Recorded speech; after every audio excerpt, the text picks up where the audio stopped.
Hello and welcome to The Print. You're with me, Soumya Pillai, and today we have the eminent biochemist and former director of the Indian Institute of Science, Professor Balaram, with us.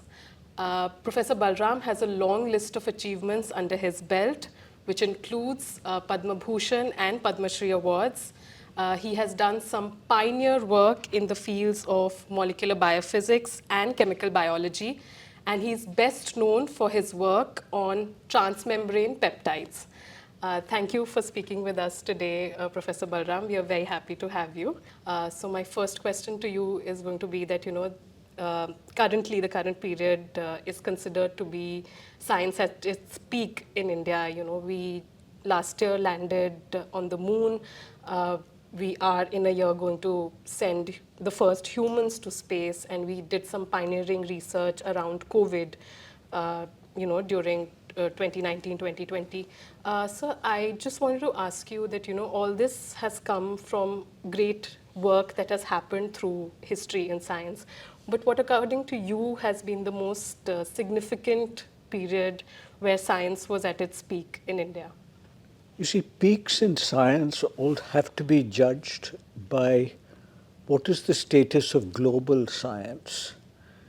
Global science has advanced enormously over the last 50, 60 years, and it's harder and harder for scientists in the developing countries to keep pace with what is happening in the advanced countries.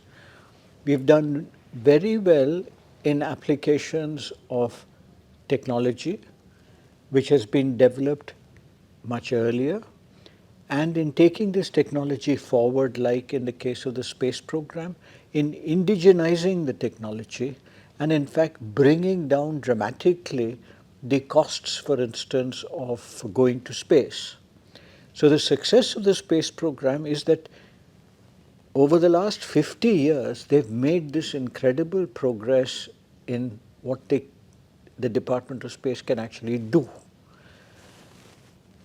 But the kind of science that I am familiar with is really academic science. It's the kind of science which is practiced in universities, in research institutions, and it's the kind of science that leads to fundamental advances in our understanding.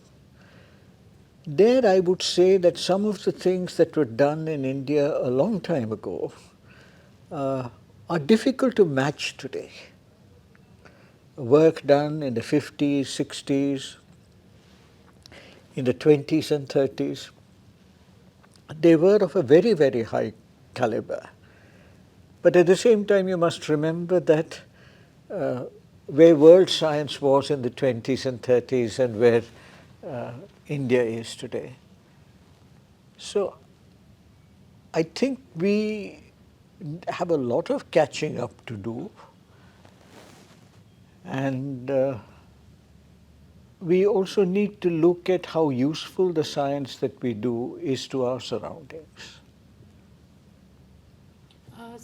Sir, you just spoke about how, India, through the years, how science sort of developed.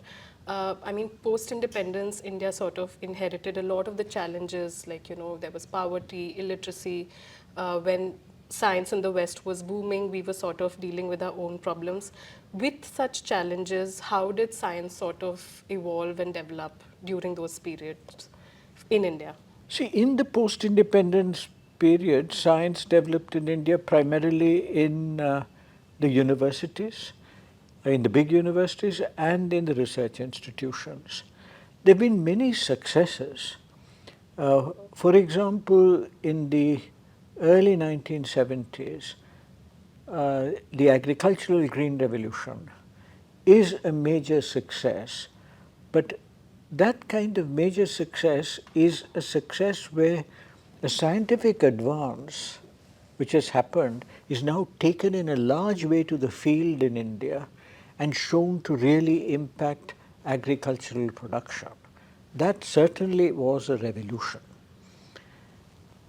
I did not mention it because it came in the period a little bit later. But we've made advances in basic science, which has helped, I think, in many ways. I mentioned two of them. One was almost completely a basic advance, that was our understanding of protein structures. The second, which was the understanding the mechanism of cholera, that had many practical implications. But these did not come from big research institutions.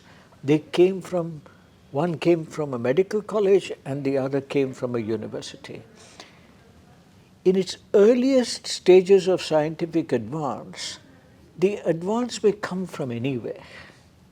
It doesn't necessarily have to come from a big place.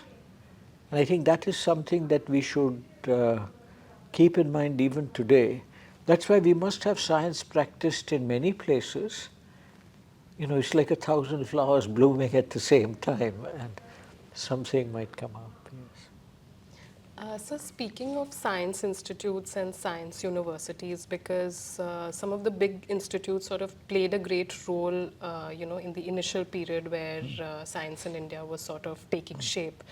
From what it was during that time to now, how do you think the role of universities and institutes have changed? Because I want to sort of caveat this question because do you think that, in some way the focus has sort of shifted because now the focus sort of seems like, earning patents and, climbing up the ranks, earning the ranks. So how do you think that the role of institutes, scientific institutes has changed?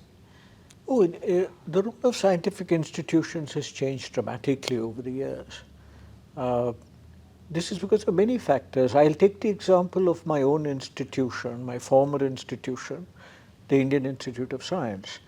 In many ways, the Indian Institute of Science nurtured many programs in India because it was positioned in the right place at the right time. In the late 1940s, all the way through the 1950s and 60s and so on, the growth of the aerospace industry in Bangalore can be traced to the Indian Institute of Science.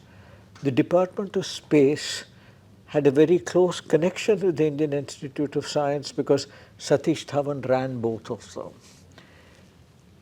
The Department of Atomic Energy, very early, the conception of the Department of Atomic Energy was done by Homi Bhabha when he was at the Indian Institute of Science.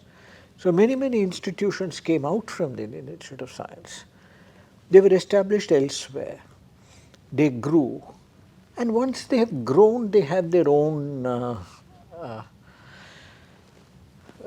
they become very large. They don't need now, again, the same kind of connections. But new initiatives will come in future. So my last question to you is, the layers of race, class, and gender that science has had. Very recently, the Nobel Awards were announced, and we have our own set of awards where there have been criticisms over not many women scientists being in the fray. So, do you think that over the years things have gotten better, but do you also think that these layers of societal divisions, I mean, do you think we've been able to overcome that through scientific advancements?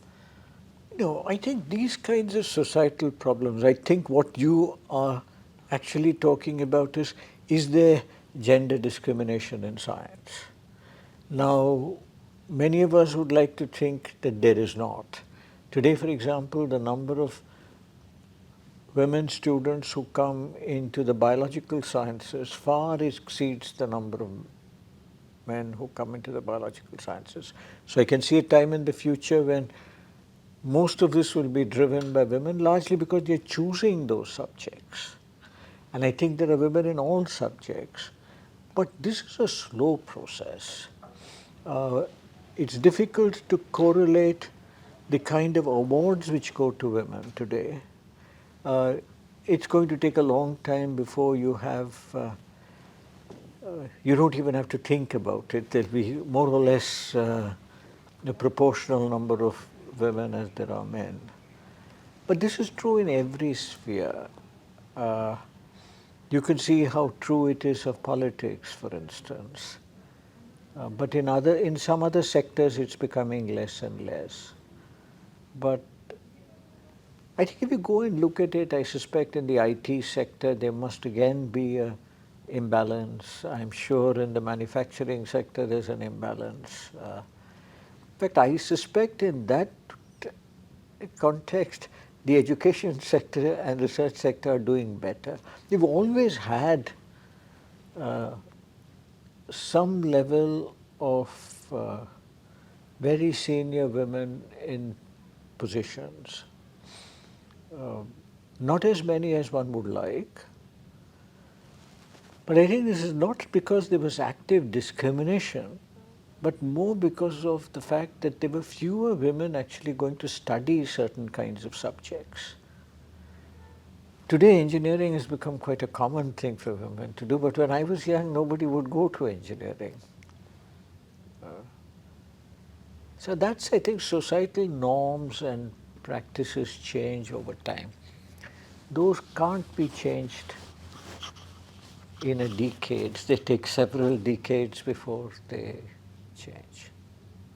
Thank you, Professor Balaram, for speaking with us. You were with Soumya Pillai, and behind the camera is video journalist Varsha Kaur for ThePrint.